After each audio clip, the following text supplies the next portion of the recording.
Recipe தான் பார்க்க போகிறோம். வாங்க எப்படி செய்கிறதுன்னு பார்க்கலாம். அதுக்கு ஒரு பேனில் ஒரு 3 டேபிள் ஸ்பூன் அளவுக்கு எண்ணெய் ஊற்றிக்கலாம். இப்போ எண்ணெய் நல்லா காஞ்சதும் இதில் ஒரு டேபிள் ஸ்பூன் அளவுக்கு கடுகு சேர்த்துக்கோங்க. கொஞ்சமாக ஜீரகம் சேர்த்துக்கலாம். இது நல்லா வெடித்ததுக்கப்புறமா நம்ம இதில் ஒரு மீடியம் சைஸ் பெரிய வெங்காயத்தை இந்த மாதிரி நான் பொடியாக நறுக்கி இதில் நான் சேர்த்துக்கிறேன். இது கூட ஒரு கை அளவுக்கு கருவேப்பிலை சேர்த்துக்கோங்க. இது நல்லா வதக்கி விட்டுக்கலாம்.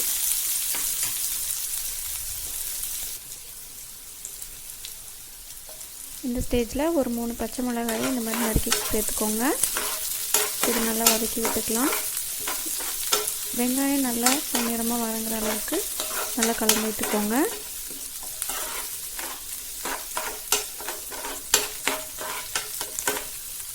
இப்போ இந்த ஸ்டேஜில் நான் பூசணிக்காயை இந்த மாதிரி நீல வாக்கில் சின்ன சின்ன துண்டுகளாக தோல் சீவிட்டு கட் பண்ணியிருக்கேன். இது எல்லாத்தையும் இதில் ஆட் பண்ணிக்கலாம்.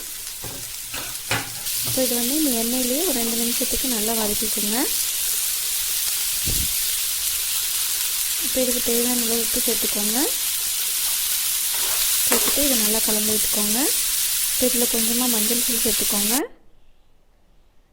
இதை நல்லா மிக்ஸ் பண்ணி விட்டுக்கலாம். தண்ணி எதுவும் சேர்க்க தேவையில்லை. இதில் நம்ம இதுலேயும் நல்லா வதக்கி எடுத்துக்கணும். அப்போ தான் டேஸ்ட் நல்லாயிருக்கும். ஒரு மூடி போட்டு ஒரு லோ ஃப்ளேமில் ஒரு 5 நிமிஷத்துக்கு வேக விடலாம். 5 நிமிஷத்துக்கு அப்புறம் ஓப்பன் பண்ணி பார்க்கலாம். இது நல்லா கலந்து விட்டுக்கோங்க. பாருங்கள், இது 50% நமக்கு வெந்து வந்திருக்கு. இந்த ஸ்டேஜில் நம்ம வீட்டில் யூஸ் பண்ணுற சாம்பார் பொடி அல்லது மிளகாய் தூள் அதை வந்து நீங்கள் ஒரு 1/2 டேபிள் ஸ்பூன் அளவுக்கு இதில் சேர்த்துக்கோங்க. நான் வந்து சாம்பார் பொடி சேர்க்குறேன். இப்போ இதை நல்லா கலந்து விட்டுக்கோங்க. இது அடி பிடிக்காமல் இருக்கிறதுக்காக நம்ம இதில் கொஞ்சமாக தண்ணி தெளித்து விட்டுக்கலாம். இப்போ இதை நல்லா கலந்து விட்டுட்டு திரும்பவும் ஒரு 5 நிமிஷத்துக்கு லோ ஃப்ளேமில் மூடி போட்டு வேக வைக்கலாம்.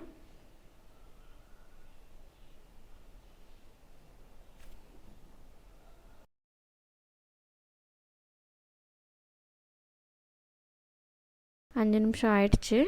இப்போ இதை ஓப்பன் பண்ணி பார்க்கலாம். அவ்வளோதான், நம்மளுடைய இந்த காய் நல்லாவே வெந்து வந்துடுச்சு. நல்லா கலந்து விட்டுக்கோங்க.